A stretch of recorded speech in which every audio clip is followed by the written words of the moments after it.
Bone response to stress.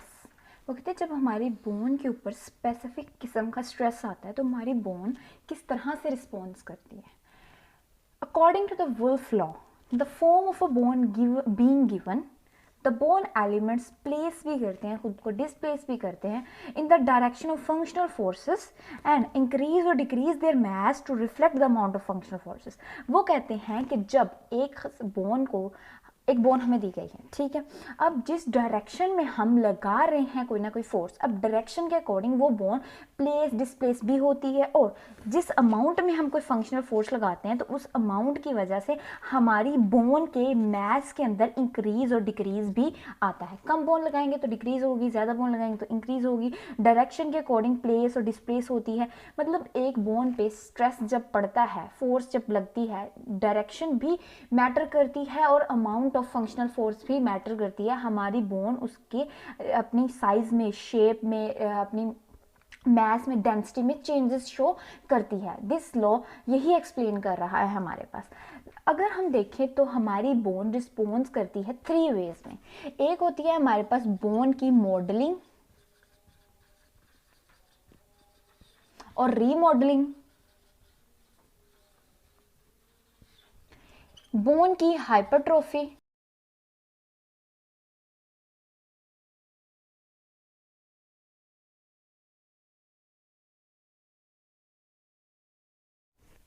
Bone modelling और remodelling, bone hypertrophy, bone atrophy. तो हम इन तीनों को डिस्कस करेंगे इस वीडियो के अंदर। तो सबसे पहले हम देखते हैं bone modelling and remodelling. Bone modelling और रीमॉडलिंग, मॉडलिंग और रीमॉडलिंग में क्या फ़र्क होता है। जब एक बोन, फॉर एग्जाम्पल एक इमेच्योर बोन है, वो ग्रो करेगी। इमेच्योर बोन जब ग्रो करेगी तो वो सिर्फ क्या करेगी, अपने अंदर सिर्फ नए सेल्स को बनाती जाएगी, बनाती जाएगी, बनाती जाएगी और ग्रो करती जाएगी, और बोन क्या हो रही है, मॉडल हो रही है। जब एक अडल्ट बोन हो जाती है कंप्लीट, तो उसके बाद बोन फिर भी ग्रो करती रहती है, और वो क्या होता है कि जो पुरानी बोन होती है ना, वो रिजॉर्ब हो जाती है, ठीक हो गया। उसको जो हमारे स्पेसिफिक सेल्स होते हैं वो उसको ख़त्म कर देते हैं, तोड़ फोड़ कर देते हैं, और नए सेल्स और बनते जाते हैं। तो वो बोन की होती है क्या, रीमॉडलिंग, ठीक है। पुरानी बोन को तोड़ के दोबारा से बना रहे हैं तो वो रीमॉडलिंग हो गया। और जब इमेच्योर बोन ग्रो करती है वो होती है हमारे पास मॉडलिंग। तो ये छोटा सा डिफरेंस होता है बिटवीन बोन मॉडलिंग और रीमॉडलिंग। यानी कि बोन मॉडलिंग के अंदर रिजॉर्प्शन नहीं होती, सिर्फ बोन नए सेल्स ही बनते हैं, लेकिन रीमॉडलिंग के अंदर रिजॉर्प्शन होने के बाद हमारे पास नए सेल्स बनते हैं। बोन मॉडलिंग और रीमॉडलिंग किस तरह होती है, जब हमारी बोन के ऊपर डायनामिक स्ट्रेस पड़ता है, यानी कि डायनामिक मैकेनिकल लोड पड़ता है। डायनामिक मैकेनिकल यानी कि एक जगह पे स्टेटिक अगर हम बहुत ज़्यादा लोड डालेंगे तो फिर तो हमारी बोन का फ्रैक्चर भी हो सकता है। यानी कि डायनामिकली हम एक पूरे मैकेनिज्म के थ्रू जब डायनामिकली मैकेनिकल लोड हमारी बोन पे पड़ता है तो उसके रिस्पॉन्स में हमारी बोन के अंदर क्या होता है, स्ट्रेन, यानी कि हमारी बोन क्या करती है, चेंज इन शेप लेके आती है। जब हमारी बोन चेंज इन शेप लेके आती है तो हमारी बोन के अंदर स्पेशल टाइप ऑफ फ्लूइड होता है जिसको क्या कहते हैं, इंटरस्टिशियल फ्लूइड।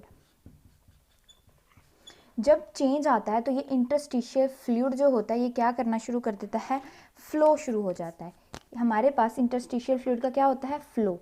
जब किसके थ्रू होता है, through pores, special type of pores पड़े होते हैं हमारी बोन के अंदर। तो जब मैकेनिकल लोड पड़ा उसके नतीजे में हमारी बोन की चेंज इन शेप हुई,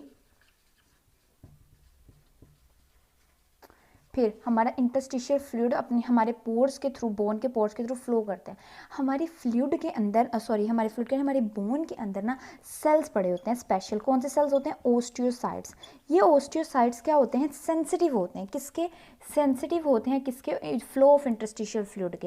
यानी कि जब इंटरस्टिशियल फ्लूइड फ्लो होता है तो ये सेंसिटिव होते हैं, उस चेंज को डिटेक्ट कर लेते हैं। उस चेंज के डिटेक्ट करने की वजह से ये सिग्नल्स देना शुरू कर देते हैं, आगे ट्रिगर करते हैं किसको, हमारे स्पेशल होते हैं 2 तरह के सेल्स हमारी बॉडी के, हमारे बोन के, जो कि हमारी बोन की मॉडलिंग और रीमॉडलिंग के अंदर करते हैं। एक होते हैं हमारे पास हमारे ओस्टियोक्लास्ट्स और एक होते हैं हमारे पास हमारे ओस्टियोब्लास्ट्स। ओस्टियोब्लास्ट क्या है, ओस्टियोब्लास्ट स्पेशल कौन से होते हैं, बोन फॉर्मिंग सेल्स होते हैं।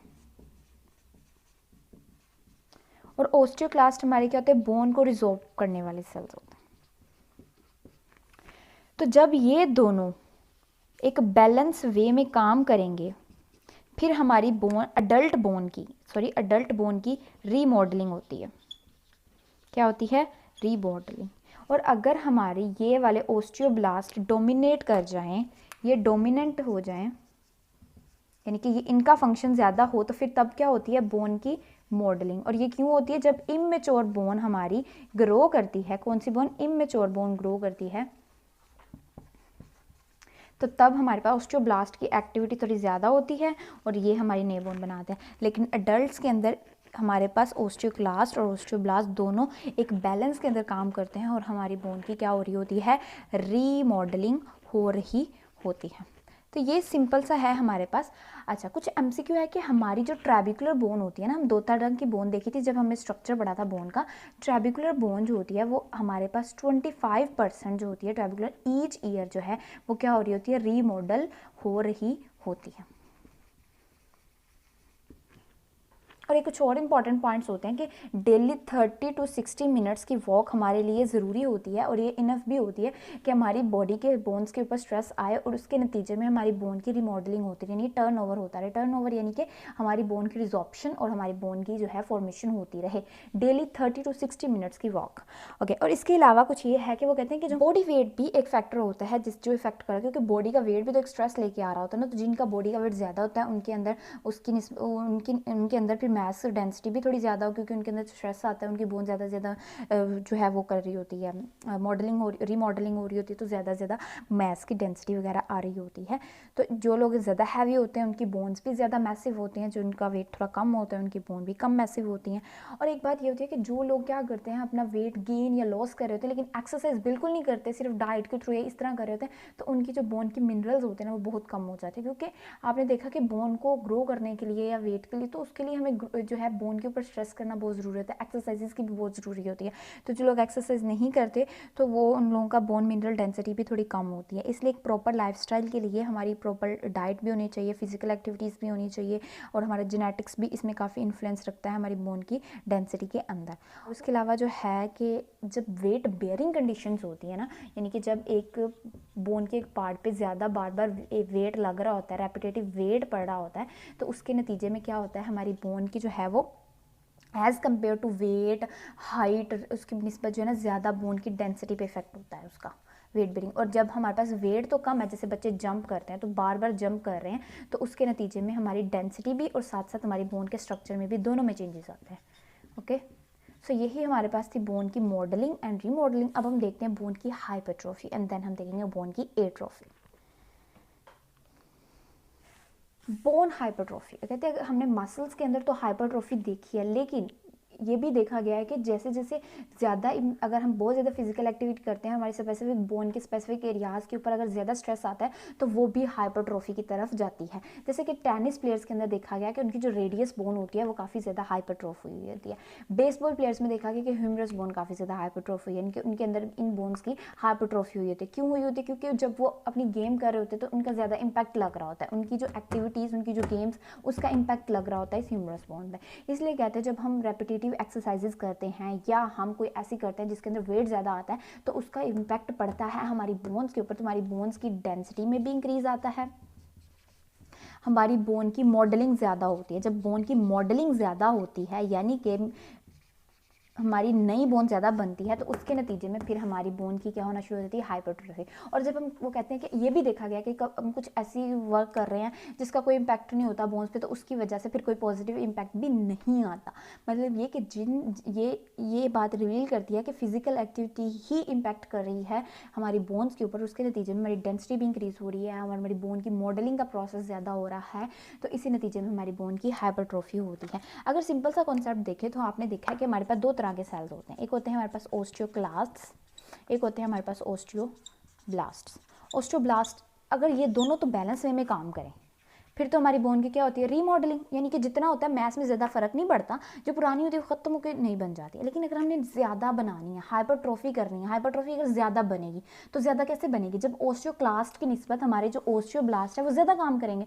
तो जब हमारे पास ओस्टियोब्लास्ट की एक्टिविटी डोमिनेट करती है, यानी कि हमारी बोन की ओस्टियोब्लास्ट क्या करते हैं, मॉडलिंग करवाते हैं ना, जब वो ज़्यादा होता है, डोमिनेट करते हैं, तो तब हमारी बोन की मॉडलिंग के नतीजे में हमारे पास हाइपरट्रॉफी हो जाती है। इसी तरह एट्रोफी के अंदर डिफरेंट होता है। अब हम देख लेते हैं बोन की एट्रोफी।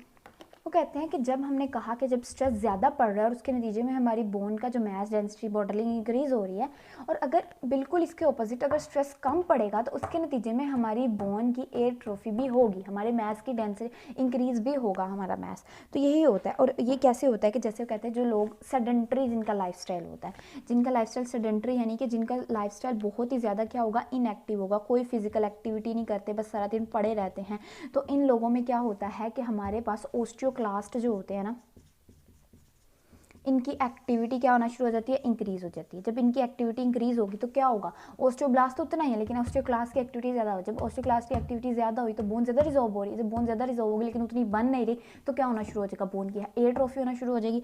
तो इस तरह से वो कहते हैं कि फिर इस तरह हमारे जो होते हैं कैल्शियम जो होता है हमारी बोन के अंदर, वो भी आहिस्ता आहिस्ता डिक्रीज़ होना शुरू हो जाता है, हमारे मिनरल्स वगैरह में डिक्रीज़ होता है, वेट भी हमारा डिक्रीज़ होना शुरू हो जाता है, हमारी बोन की स्ट्रेंथ भी डिक्रीज़ होना शुरू हो जाती है। तो ये सारे चेंजेस होते हैं जब हम बिल्कुल इनएक्टिव होते हैं, तो उस टाइम के अंदर हमारे पास आ रहा होता है। अच्छा, बोन एट्रोफी के बारे में कुछ और चीज़ें भी देखी गई हैं।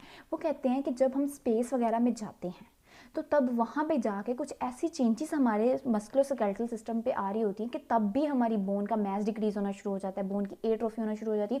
वो क्या वजह होती है, क्योंकि वहाँ पर क्या होता है, माइक्रोग्रेविटी की कंडीशन होती है कि वहाँ पे इंसान वेटलेस सा होता है, क्योंकि ग्रेविटी का ज़्यादा इफेक्ट नहीं होता। तो उसकी वजह से बेशक इंसान प्रॉपर है, हर चीज़ डाइट सब कुछ, लेकिन उधर जाकर फिर भी उसका क्या होना शुरू हो जाता है, बोन मास में डिक्रीज़ वगैरह आना शुरू हो जाता है, बोन की एट्रोफी होना शुरू हो जाती है। तो फिर जो स्पेशल बायोमैकेनिस्ट्स होते हैं वो क्या करते हैं कि जब जो कोई एस्ट्रोनॉट्स वगैरह जाते हैं तो उनको स्पेशल टाइप्स ऑफ एक्सरसाइजेज वगैरह करवाई जाती है, ताकि वो क्या करें, उधर जाके उनकी बोन की डेंसिटी मास वगैरह में ज़्यादा डिक्रीज़ ना आए और उनका जो है वो बोन का जो है ना वो बैलेंस रहे, उनका इम्बैलेंस जो है वो ना हो मॉडलिंग और सॉरी ऑस्टियोक्लास्ट और ऑस्टियोब्लास्ट की एक्टिविटी में, और उनकी बोन की जो प्रॉपर की मॉडलिंग होती रहे, और इस तरह से फिर उनका जो है वो बोन मास और वो भी थोड़ा सा मेंटेन किया जाता है स्पेशल टाइप ऑफ एक्सरसाइजेज करवा के उनका। सो ये थी हमारे पास बोन की atrophy. Bone response to stress में हमने यही पढ़ना था, बोन की मॉडलिंग रिमॉडलिंग, बोन की हाइपरट्रॉफी और बोन की एट्रोफी। अब नेक्स्ट इंशाल्लाह हम पढ़ेंगे ऑस्टियोपोरोसिस। ऑस्टियोपोरोसिस को कंप्लीट देखेंगे, उसकी टाइप्स देखेंगे, उसका सब कुछ देखेंगे।